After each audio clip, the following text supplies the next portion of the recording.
Time to catch up with UTRGV Baseball. It's Manny Mantrana. He's the head coach of the UTRGV Baseball team. Hello, Jonah. Another week. Another week in the books, and your final regular season road trip in the books. You went out to Utah Valley, a place where fly balls, or rather pop-ups, turned into home runs. And, dropping 2 out of 3 over the weekend. And that first game was kind of like a typical Utah Valley game. 16-11 in favor of Utah Valley in the final, and I was watching the game with my wife, and every time she'd look over, she'd ask me about the score, and I'd say, "Oh, don't worry, that won't be the final score."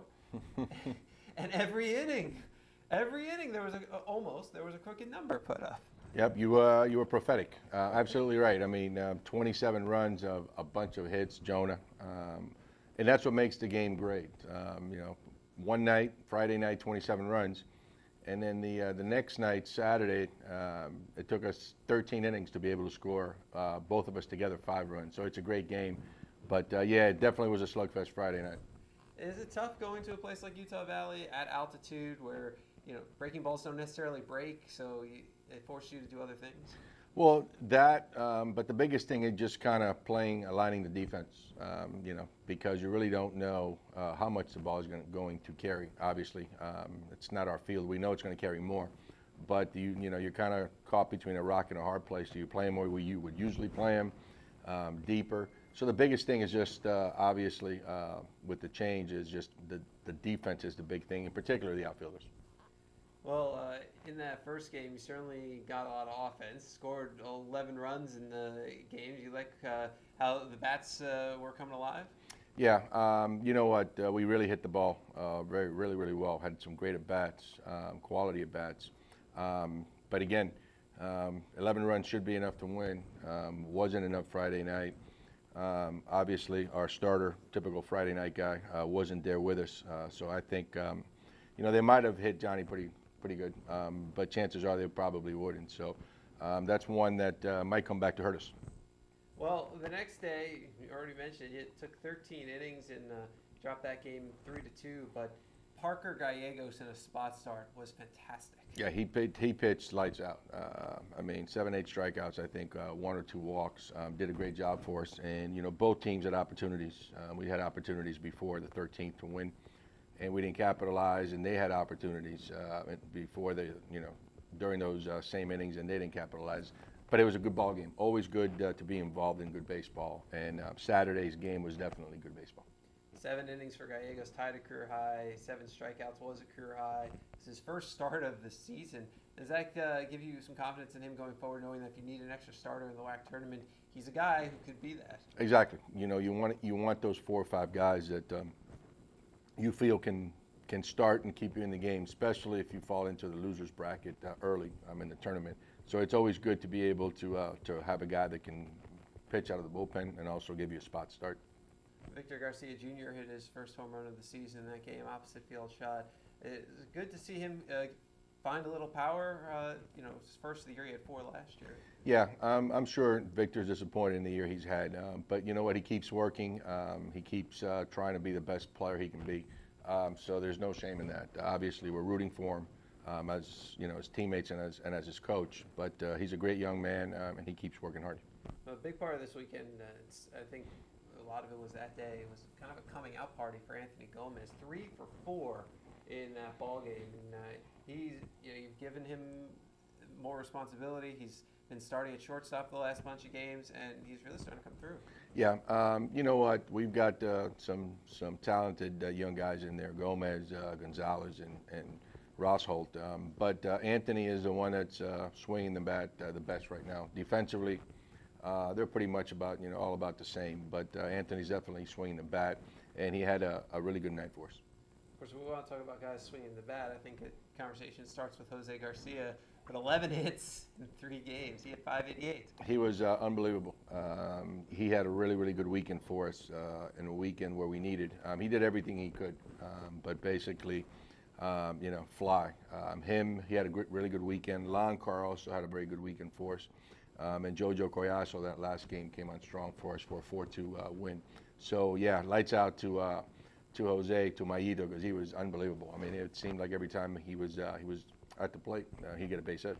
Well, you moved him back to catcher, and this may just be a coincidence, but in 22 games as catcher, he's hitting .455 this year. Yeah, you know what? We had to make the move again, Jonah, and that's been a problem for us this year, and you don't want catching to be a problem. Extremely important position after the pitcher. But Huck, we thought that his knee had recovered, and we caught him against Bakersfield, but after that half the game, about the last game, his knee acted up again. So, I mean, we liked Maito in the outfield. We had even played him in center field. He covers a lot of ground, moved Cole over to right field. We thought defensively would have been a lot better with Huck behind the plate, Maito in the outfield, Cole out there. But unfortunately, Huck's knee started acting up again. So we had no choice. We had to move Maito back behind the plate, and he did a nice job for us this weekend. They did a great job on both sides of the ball, and then, of course, Manny Laredo had 3 straight 2-hit games. He had a big game for us on that win on Sunday. He had 3 of those RBIs and big hits. Double with a couple guys on with 2 strikes, which helped us get on the board. And then a great hit and run with a runner at first and second. Line drive base hit that helped us score 1 and move the guy at first base to third. So a lot of credit to Manny. And that's what we need. We need guys to step up in different games and help us win ball games, and Laredo did that. Yeah, a bit of a bounce back weekend for him. After fouling that ball off his foot, he missed some time, and then when he had been in there, he just hadn't been able to get on, and now it looks like maybe he's finally recovered from that. Yeah, he really struggled coming back from that foul ball. It took him a while, but he seems to be seeing the ball really well, and obviously hitting the ball pretty well. So hopefully he'll stay hot this weekend, and he'll be able to contribute. Andrew Garcia started on Sunday, and he gave you your second straight great starting pitching performance of the weekend. 7 innings, 1 run. Andrew pitched well. He spread out the hits. The biggest thing he did was, he spread out the hits. He didn't let him get back-to-back hits, and that's important because he let up a few hits. But again, when you spread them out and do not allow the long ball, home run. But basically, I think it was just a single or a 1-run home run. But he did a good job keeping us in the game and spreading out those base hits where it didn't hurt him. Well, now this weekend, magic number 3, your combination of your wins and Bakersfield losses, adding up to 3 over the course of this final weekend, gets you into the WAC tournament. That's based on the total number of games remaining, assuming everybody gets to play. I mean, Bakersfield's lost a game to snow, like you've lost 3 to snow, which means Northern Colorado's lost 4 to snow, and you're all jockeying for 5, 6, and out right now. So. Big weekend coming up. Do you tell your players anything different about this weekend? No, everything has to be, the same, obviously. All the WAC games are important, and we need to realize that, this game wasn't any more important than the first time. Sometimes it seems that way because you're put in this position, but we try to explain to them early on, even our first game, that, hey, you know what, you have to win the games that you can win because at the end they all matter. And again, you would like to play all 27.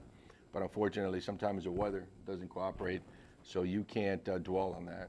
It is what it is. We know where we stand. We know what we have to do. And if we earn it, we earn it. And if we don't earn it, we don't deserve to be there. So the guys know that. The coaching staff knows that. And we're going to go out this weekend and earn it.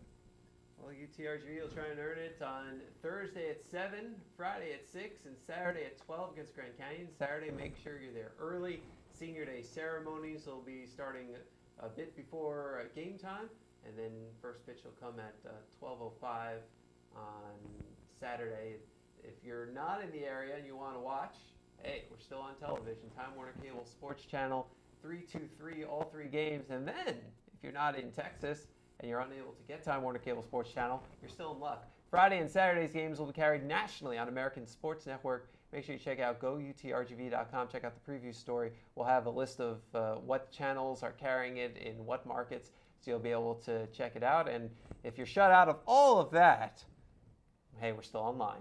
GoUTRGV.com. We'll have the links and Saturdays on the WAC Digital Network as well. He's Manny Mantrana. He's the head coach of the UTRGV baseball team. Thanks for having me, Jonah. My name's Jonah Goldberg. We'll see you this weekend, but until then, get those V's up.